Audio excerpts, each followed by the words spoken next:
Husband making friends at work, not cruelty. Merely drinking alcohol daily doesn't make him alcoholic when no untoward incident. So Delhi High Court observed that making friends at workplace or otherwise when both husband and wife have been living separately due to work exigencies cannot be termed as cruelty. The court observed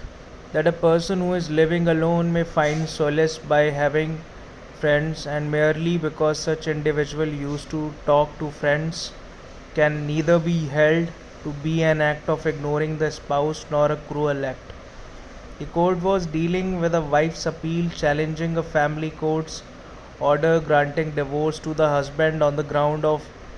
desertion and cruelty by her. The husband contended that being an army officer he used to get posted at different places,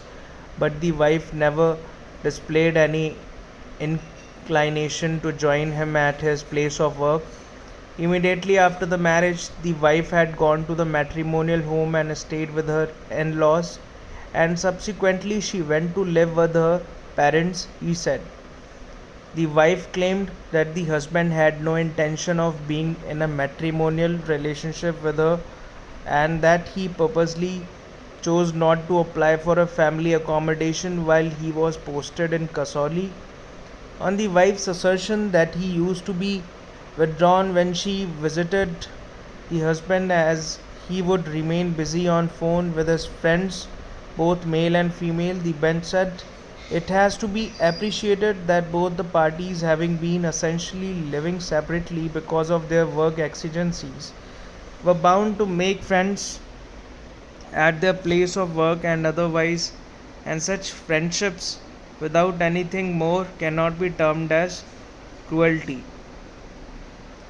The bench partly modified the impugned order and set aside the divorce granted on the ground of desertion, but it upheld it on the ground of cruelty by wife. On wife's allegation that the husband was in a habit of consuming alcohol daily, the court said merely because a person consumes alcohol daily does not make him an alcoholic, nor does it add up to a bad character, especially when there is no other incident asserted to have happened on account of consumption of alcohol by the respondent. The wife also alleged that the husband was in an illicit relationship with another lady. On this, the court noted that during her cross examination, she stated that despite the husband's conduct of being an alleged drunkard, chain smoker, and being involved with another lady, she was prepared to live with him. She thus acquiesced to this brief escapade of respondent, and the appellant cannot claim advantage under section 23 subsection 1 clause A of the Act Hindu Marriage Act 1955, as it cannot be held that the respondent is taking advantage of his own wrong. The court said it added once an act which lasted for a short while had been condoned, it cannot be taken as an act of cruelty while deciding the petition for divorce. The things could have been different had it been a turning point in the relations between the parties, which otherwise also were not too platonic. Furthermore, the bench said that the minor child was not only totally alienated but was also used as a weapon by the wife against the father. The court observed that nothing can be more painful for a parent to see that the child drifting away and being totally against the father. If noted that the father never failed to provide for the child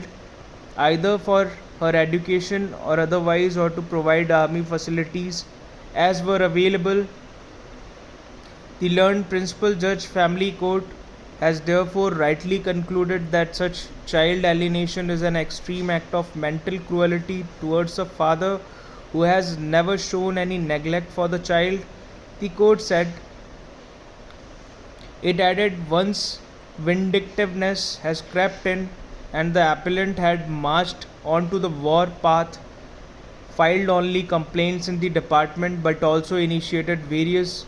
civil legal cases since 2011 for about 12 years and has even alienated the daughter from the respondent. It leads to irresistible conclusion that various acts of cruelty have been committed towards the respondent.